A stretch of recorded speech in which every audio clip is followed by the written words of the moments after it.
Hi, I'm Derek Ashong, and you are now in the stream.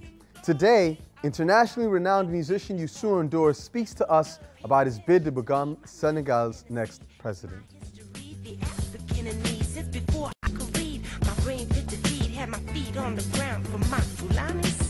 Now, our digital producer, Ahmed Shihab Eldin, is here looking out for your live feedback. Tweet him now using the hashtag AJStream. Joining him on the orange couch is Chion Niang, a Senegalese-American activist and founder of the Give One Project. Chion, welcome to the stream. Talk to us about what Give One is all about. Give One Project is a global organization that's aimed to develop young leaders across the world. And we are now in 9 countries. We focus on leadership and also entrepreneurship. I founded it 9 years ago, just after President Obama's campaign. And again, we're in 9 countries right now helping young people. You said 9 years ago? Just 2 years ago. Oh, we are in 9 countries now. In 9 countries. Helping young people be leaders in their communities and make effective change from the bottom up, as we did in President Obama's campaign in 2008. Okay, and for our audience, you were very heavily involved in President Obama's 2008 campaign. I was heavily involved and still involved in the 2012 campaign. All right, well, it's a pleasure to have you here. Your own political analysis from both angles is going to be quite intriguing. Great to have you. Thank you. Glad to be here. No doubt. Remember, as always, you can keep in touch with us on Google+. We're going to be posting articles and videos from our newsfeed all day. Check it out right there online. Here's Ahmed with a news story that was fed to us from you, our online community.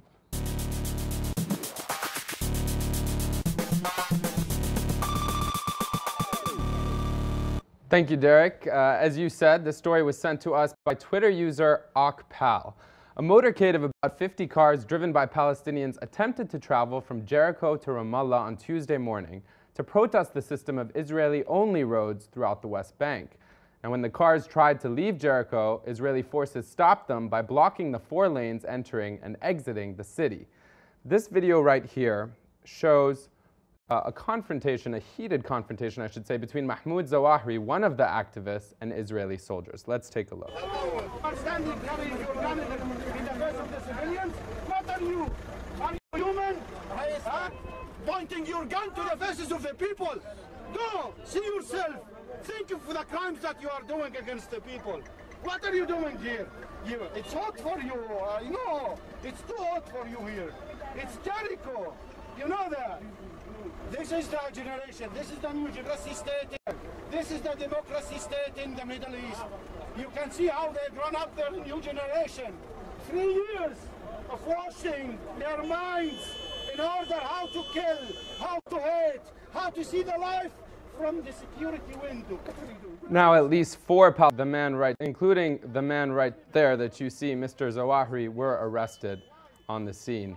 And on Twitter, activists quoted a recent report by the United Nations. Right here, Khulud Badawi writes, quote, 200,000 Palestinians from 70 villages are forced to use detours between 2 to 5 times longer than the direct route to their closest city. Now, activists say they will continue to protest what they call Israel's apartheid policies that restrict the movement of millions of Palestinians in both the West Bank and Gaza. That's just one of the stories that our community is talking about today.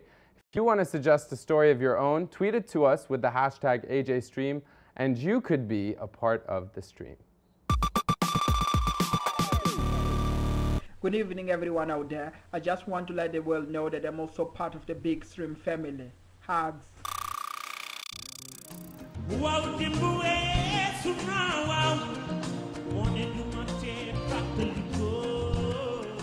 Singer Youssou NDour is undoubtedly one of Senegal's most recognizable voices.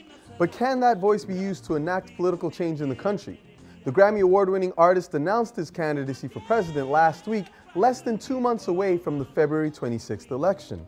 Senegal has long been known as a relatively peaceful and democratic nation, but the past year has shown an uncharacteristic rise in protests against the current president, 85-year-old Abdoulaye Wade, who opponents have criticized for being corrupt and elitist amid high unemployment and a growing social divide. So, does Senegal's most celebrated artist have a real shot at the presidency? Joining us now from Dakar, Senegal, is Youssou NDour. Mr. NDour, welcome. Thank you. First question, tell us, why are you running for president? Thank you. Firstly, I'm running for president because of most of the people from Senegal ask for my candidate. Most of the people, leaders, they don't have a leaders. Most of the people in Senegal know, they think people who are leading this country doesn't take the priority from them. Food, water, electricity, school, health, and a lot of things they need every day doesn't make sense for them, for the leaders. Since now 30 years, I'm talking to them behind of my music. Since now 30 years, I'm trying to tell them what people in Senegal think. Most of the people in Senegal, I'm talking about the countryside. And today, you know, we've also, you know, this democracy, they really trying to push out. They don't respect, you know, the democracy. They don't respect our constitution, and a lot of elements make me, you know, like the leaders, the new leaders for new change for Senegal. This is why I decided to be a candidate. I'm not sure most of the people in Senegal, you know, gonna vote for me, and I'm sure Senegal is gonna be better, definitely, because of the way we're gonna run and drive this country is going to be large with all the Senegalese, not one part of the country. One of the questions that's come up is you're a very successful musician, but you haven't had a career in politics. What do you believe makes you qualified for the office? I think I don't have a big experience with politics, but the conscience, political conscience, I have since now, you know, more than 40 years. I have this conscience. I did a lot of great meetings. I solved a lot of problems. I participate in a lot of discussion about peace, about politics, about way to drive a country.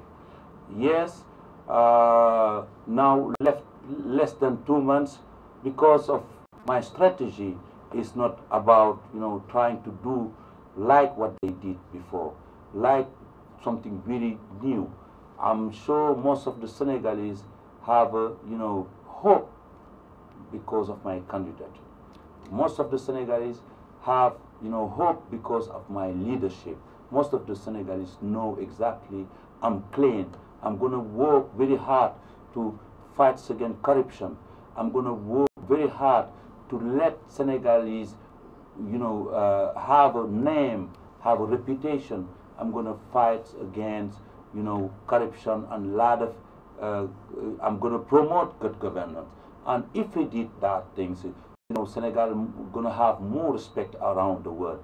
And I need to have a new and big and strong relation with the cooperation we have with United States, for example, around the world, also Europe, Asia, like everywhere, have a new relation with Senegal. Then after that, we can change also a lot of countries in Africa, because people of those countries want to change and want new leaders. Well, we're getting comments from across Africa and around the world through our online community. Ahmed, tell us some of what people are saying. Yeah, it's worth mentioning, Youssou, that we asked our community what they think your qualifications are. And we have Tomiwa Cox Ogonusi saying on Twitter, I think he's exposed, that you have the passion to connect your country to the world, to help Africa, and especially because you're a UN ambassador. We also have Tony Otoa saying, Youssou can be a great leader. He's done more for the people in a common man position. Imagine what more you can do. But then we also have Senegal Decides on Twitter saying, it is a pure delusion to think that NDour will be elected president of Senegal. He will not be elected. So, Tioni, to you, would you agree with this? I mean, what do you think? Is it a delusion to think he might be elected? Well, I believe the electability of Youssou NDour. First of all, I wanted to commend him for his courage to decide to step into the place, because all of us, Senegal is my homeland, and we all looked up to him as somebody who's worked very hard and shows the way that you can come from nothing to be something. You know, it's interesting on that point. We got this tweet from Zito Alex saying that Youssou NDour is self-made. He's a philanthropist, and he's made huge strides for free press. Exactly, in Senegal. He does. He's a self-made man. Everything he's got. He's went back home and shared with the Senegalese people. He's hired hundreds of Senegalese people that work through his media companies, everything else. He's an icon to us.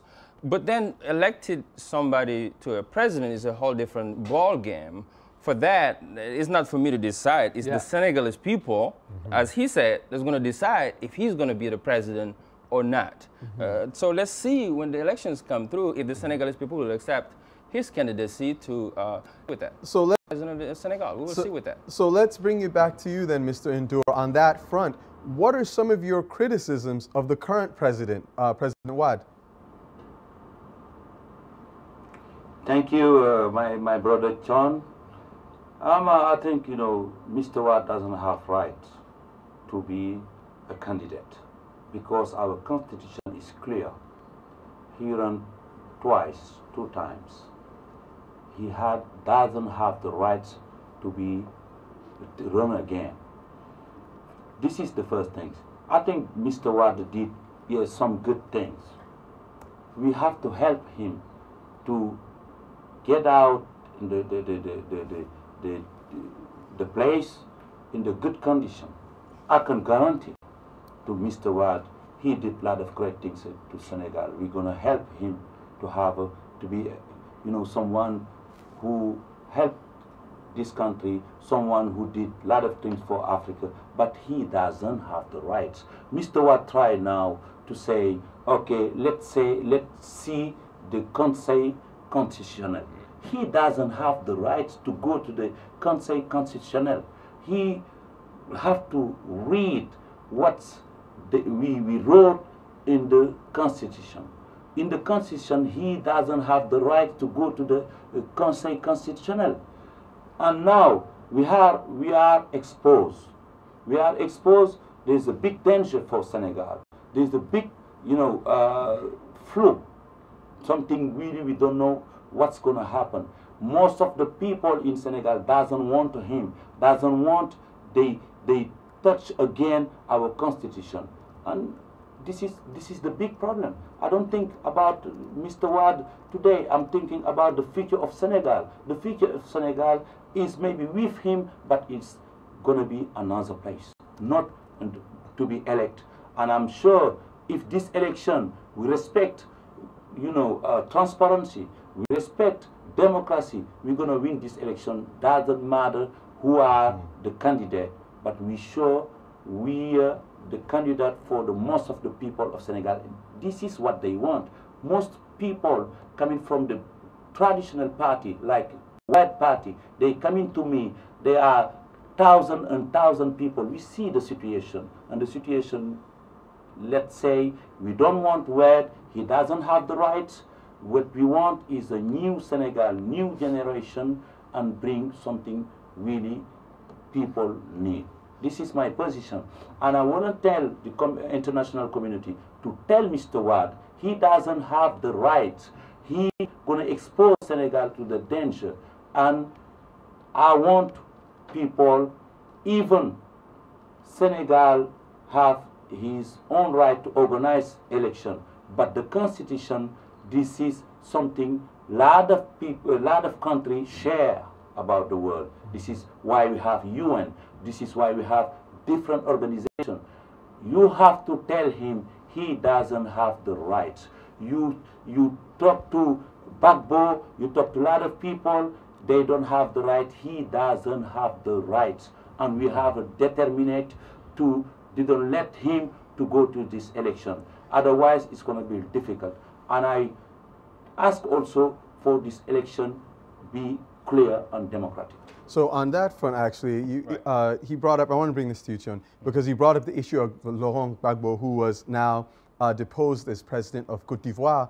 Lots of after a contested election, lots of allegations of fraud and abuse. We've seen this trend where it seems like certain African leaders want to make amendments to constitutions in order to remain in power. Is what Wade is doing something that is simply in a tradition of African leaders, or is this something that is new for Senegal in particular? It is new to Senegal, but I would say Senegal is a different country. Senegal is a country of great democracy, and you should know what I'm talking about. Senegal is the country of Léopold Sédar Senghor, a president who led his country, remember Senegal is 95% Muslim country, were able to elect a 5% Christians, one of the Christians, to be the president. He was able also to give us a lesson to leave when it was time to leave, transition the power to President Abdou Diouf. Again, Abdou Diouf, democratically, when Abdoulaye Wade came to power in 2010, he was able to leave democratically without problem. So Senegal has been known in Africa as one of the great democracies. I would not compare to what's going on in Senegal with some of the other countries now. Now, each country is governed by the law. Here in the United States of America, when we had the issue of George Bush, and George Bush, if you remember, in the 2000 elections, and Al Gore, yes, the Democratic Party and the Republican, everybody was shouting for that they won Florida. Yeah. What did we do is we pushed it up to the Supreme Court. Yeah. And when the Supreme Court decided that the Republicans won Florida, everybody let it go. So what I am telling the people who are watching, who are in Senegal today, and to all of the candidates, including Youssou NDour, is that President Wade, let's wait until January 26th, is the date normally that they say that the Supreme Court will decide who's going to win does he have the right to run for president or not. Now, I'm not in Senegal. I don't understand the law there. What did the law say? Can he run or he cannot run? What I know is that I support 2 terms presidency, because here I live in the United States. Yeah. 2 terms of presidency works very well, because and it's what's enshrined in the Senegalese constitution. And that's, I don't know the Constitution. Say it's in the Constitution. I don't know the Constitution, but what I know is that it works here, Yes. it works other countries, because it allows new ideas, new candidates to come and innovate new things. So on that point of new ideas, actually, Yes. we're getting some interesting comments on Twitter. Yeah, and it's interesting that we keep using the word new. I think in this conversation, perhaps 25 times it's been mentioned, and you know, Mr. NDour talked about a new path, and the reason I bring this up is because one theme amongst many of the tweets on here is about how old you know, the current president is. Right here, Tommy Cox Apple saying the president Abdoulaye Wade is 85 or 87. He is old and dying. Senegal needs Youssou NDour to make things work. We're in the 21st century. But then, Mr. NDour, we also have a tweet from Africa is Country. This is a question for you. It says, how will Youssou NDour shake the perception that he is an opportunist, keeping in mind he was an ally of Wade until recently? So to that point, Mr. NDour, I want to ask, how is it that you were an ally once working with President Wade and are now campaigning against him? Thank you. Always work with the institution like the President of Senegal. Since now, Abdou Diouf, then Abdoulaye Wade. Doesn't make confusion with the institution, with the someone who have a party. I never support Abdoulaye Wade with his party. I never support Abdoulaye Wade during the election. I support the President of Senegal in the human rights things, for the youth, for a lot of things, social things. I never support someone with the politics. And the other thing is, you know, what are doing 2 mandates is finished. I heard before Chon Yang saying, okay, if you have problem, you have to go to the Conseil Constitutionnel. He doesn't have the right to go to the Conseil Constitutionnel. The Constitution say to him, you doesn't have the right. He tried to bring the debate to the Conseil Constitutionnel. This is not right. What we want from Abdoulaye Wade, he understood he doesn't have the right. And the date for the Conseil Constitutionnel is 29th of January. 26th of January, this is the date, the last day we're going to depose, we're going to bring our candidate, all the candidates have to bring all the things to be reception. And then after that, the 29th, the Conseil Constitutionnel decide without Abdoulaye Wade. Listen, all the members of the Conseil Constitutionnel, they are nominated from by Abdoulaye Wade. What do you think? They're going to be saying no? I don't think so. So Let me I ask, don't think so. Let me ask a question here that's coming from Twitter. At Shukri Haji is saying it's not easy for a musician or sports personality to make it big in African politics. He should address poverty and corruption. What would be your top priorities as president if you were elected? What I think is, thinking about priority. Priority means you ask people, and there's a lot of elements to tell us what happened to this part of the country. They say, this is what we want. And what you see is the rhythm and the power of this government. They have more than 50 ministers. They have a lot of institutions. They spend a lot of money.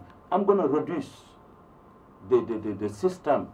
I'm not going to reduce less minister, less some institution, and make sure the money, we bring this money for the priority people need, people wait, hospital, school, and agriculture, and a lot of things happening in the side and the country. Now what we see today is to Senegal. You've started a movement, I believe it's called Feki Masibul. Feke Masibole. Feki Masibule. Talk to us about that. Feke Machibole is a citoyen movement. It's a movement coming from the citoyen. The names is, we hear, we see, and we are inside, and we have to act.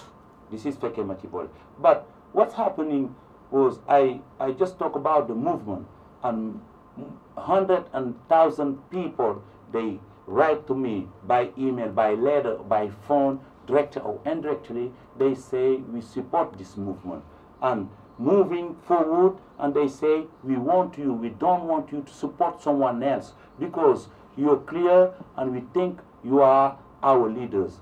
And those people who are supporting Feke Machibole, who are thinking about Feke Machibole, we are the majority of Senegalese. Come here and ask people. I'm sure, there's a decalage between, what people saying outside and what people saying inside. So what on that people point, saying inside, like Senegalese, real Senegalese people who are not because of they know French or English, but they know Senegal. What those people think about is Feke Machibole is the hope, is the future. on that point, Mr. NDour, I want to come back in our post show to talk about the movement and the difference between outside and internal perceptions. But before we do that, we want to get some of the leads that the stream is following from Ahmed.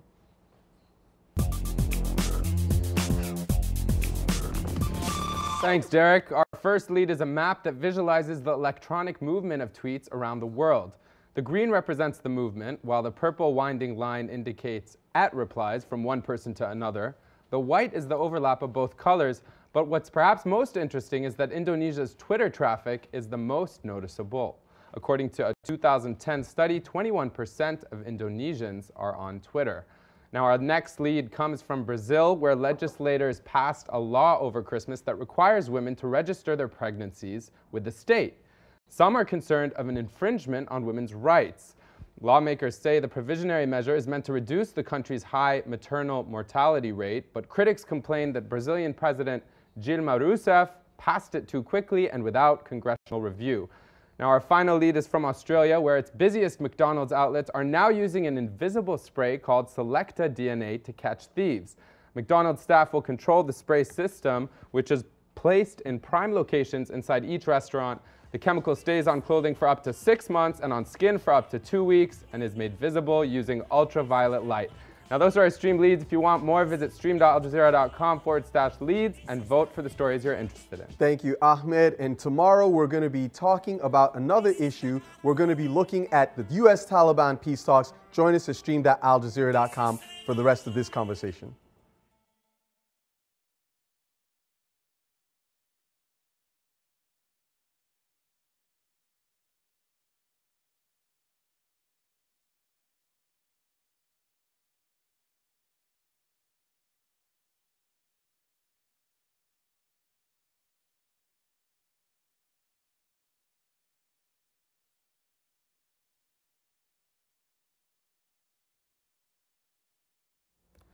All right, welcome to the Post Show. We're going to continue our conversation about the upcoming Senegalese election. And I want to come back to you, Mr. NDour. We're here with Youssou NDour, internationally recognized musician, currently launching a campaign for the presidency of Senegal. I want to get your thoughts on this question of the foreign and the domestic influence on what's happening there, and specifically in the context of, do you believe that this will be a free and fair election? This is a big question, and a big question not just from me, from the old Senegalese, from the old people who are supporting democracy. They have the responsibility. Even Mr. Wade doesn't have the rights to be a candidate. He has the responsibility to organize this election. We think this election is going to be clear. This election is going to be democratic. He has the historical responsibility. I don't know. If I see they have 3 organs, first is the Minister of Interior, Minister of Election, and Independent Commission of Election. Tell me why we need all these things to organize this election. It's not clear. I'm not sure we're going to have clear election. This is why also I ask the international community to tell Mr. Wade, if this election is not clear, it's going to be a big problem. It's going to be something that doesn't help Senegal. So, Chun, I want to ask you on that point. What do you believe the international community can or cannot do to ensure that these elections are free and fair? I think I just want to come back to tell you that this been clearly demonstrated that young people across the world, and particularly in many of those African countries, in my home country, Senegal, are looking for leaders who can provide for them a better future, not only through rhetorics, but through actions. They're tired of those kind of leaders who just come always talk about what they can do and they don't do it. I'm speaking for those young people that they desperately cannot have a decent education in Dakar, Senegal, or in Kaolack, where I'm from. Those kids that don't have no future, they don't know what their tomorrow will be like. Those young people, they need a leader who can inspire them to do more for themselves. So Senegal and Africa can compete internationally. So we can be in a different side of the spectrum, not only begging or asking for aid, but actually competing and creating partnerships, as he said. Now, for the free and fair elections, again, the international community, we're watching what's going on from Washington, D.C. to all around the world, because all of the attention right now is in Senegal. Whether the government in Senegal knows it or not, people are looking at what's going on there. And history, again, will be on their side or against their side on what they have done to create a better Senegal with the way they found it. So to President Wade, what I'm telling him is that history is watching. And he's going to go down to history as one of the presidents who helped create democracy in Senegal, or one of those presidents who came and brought chaos in Senegal. He came in Senegal with democracy. He was elected freely and fairly in power. So he has to leave in power. I'm not saying that he gotta leave today. That's not on me to decide. That's for the Senegalese people, Youssou NDour and everybody else who live in Senegal to decide that. But what I'm saying is, he's got to keep in mind that he's gonna go down to history. And the young people of Senegal, my children and our great-great-grandchildren, they deserve a better Senegal. They deserve a better Africa. And we need the leaders of today of Africa to understand that what America is about today, it took the founding fathers a great vision that surpassed the individual and the egos and the individual interest to create a better America that all of us today are coming into to create our better life. Guess what? We can do the same thing in Africa. But our leaders have to think beyond themselves to know that they can create a better Africa for 50 years from now, what Senegal will look like. If Senegal didn't think like that, we will not have Abdoulaye Wade or Youssou NDour in the freedom to run for today. Wade, we need the leaders today, Wade and everybody else, even the opposition, to think the same way so we can create a better Senegal and a better future for our children that are over there suffering and need somebody to create a better life for them. So on that point, how would you say, if you could give one message, Mr. NDour, to the youth of Senegal, what would you tell them today? Okay, what I hope is after February 26th, you know, they're going to think about, you know, work. We're going to create job for the young people because of the university, you know, bring a lot of people who doesn't have employed. And this is something I want to say to them. I want to say to them also, they have to keep their responsibility for this, what's going to happen today. No violence, but to be strong to make sure we respect what we have together. Thank you very much, Youssou NDour. It's been an honor, pleasure having you with us. Thank you, Nya. Thank you, John. Thank you. Thank you, everybody. Absolutely. So there is, I mean, there you have it. It's really a very critical moment. As Sean has let us know, this is a defining moment. A defining moment because it's a powerful democracy, an historic democracy on the continent, and yet we see that democracy in a moment where it determines whether it stays along that democratic path or whether it follows the path that has been laid by so many African leaders in the past who have simply not wanted to go. Exactly.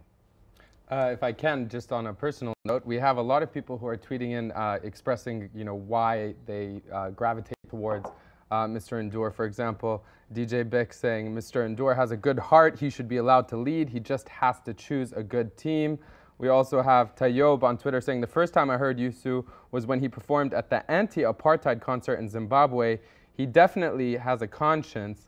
But then we have a few tweets, you know, about you, Tuning. Poor captures the spirit of the American dream, poor immigrant to successful businessman. And one question that hopefully you can answer for that chick Awa on Twitter saying, she asks, why is Tune not running for presidency? Educated, worldly, well-spoken, and most importantly, political experience. Well, I think, you know, I choose at this moment to live in the United States. This is where I'm at. Senegal is my home country. No matter where I'm at, you know, what happened in Senegal going to affect me personally. My mother is there, my father is there, my whole family is there. So I got to have my eye in Senegal. But I just don't have no interest right now into running for office because I'm still working on a lot of different things. So I think we have enough candidates at home that's running for president. So it's just 14, 16, I think, or 16 of them. I think we have enough of them, you know. So, and then some of them, I think they're qualified to run the country. You know, another thing that I would also point out just on that front is it's interesting how people kept raising the age of President Wade, 85 years old. And one of the things I would notice is, like, in Ghana, we had this joke that when Obama came a few summers ago, everyone was so excited to see him. It's like, Obama is in Africa. It was like summer of 2009. Obama. Everyone in Ghana loved it. It was a big deal. But the Ghanaian youth were joking that, listen, if Obama was Ghanaian, the guy is not 50 years old. Young. The president, he's too young. Nobody's going to listen to him. It's like you have to be 50 plus before we even pay attention. It's true. I think it's something worth considering when we look at other countries. The degree to which age is a factor in determining who is even considered for leadership. Exactly. But you got to remember also in Senegal, people talk about his age, but age, you really, in cultural differences in the Western world, what it means to us is different. Because in Africa, again, the older you are, the wiser you are, and we don't reject older people. There's a saying in my language that in Senegal that if the older person dies, the whole library is burned down. So it's not really a critical issue for us. I think the problem comes to what you talked about is that they don't allow young people to lead. You have to wait for a certain age to lead. So what I'm telling to young people that are watching me today is that I would say what President Obama told us in 2008. Change doesn't come easy, and it's not for people who are waiting for somebody to come to do it for you. If you want the change in your countries, you have to make that change happen. When we saw here in Washington, in America, that we were tired of George Bush and the Republicans, everybody, we went to work. 2 long years of campaigning. It took us sacrifices we made. Some of us left college and go to campaign. So change is not going to come easy. So what I'm telling those young people is, you got technology right now. You can educate yourself on the issues, but mobilize, get involved, talk to other young people, do what you got to do to bring that change from your community up, from that bottom up, because the power is still within the people, and those are the future of the country, and that's young people that's watching us all over the country. Indeed, and on that note, there's one final tweet I want to get in from Deek Africa about what we need to do. Ahmed, if you would. Yeah, this came up earlier in the conversation. It says, we Africans need to step away from, quote, one-man parties and focus and vote for parties with ideologies and principles. I agree. So more about teamwork, I guess, those questions that were coming into Mr. Yeah, and about the fundamentals of democracy, right, where it really has to be about the community. We'll see how these things unfold. Johnny, thank you so much for being with us. We appreciate you. Ahmed, great job getting people involved. This was a really insightful conversation. Thank you, our community, for participating in it. Remember, you can keep talking to us using the hashtag AJStream. As always, we will see you online.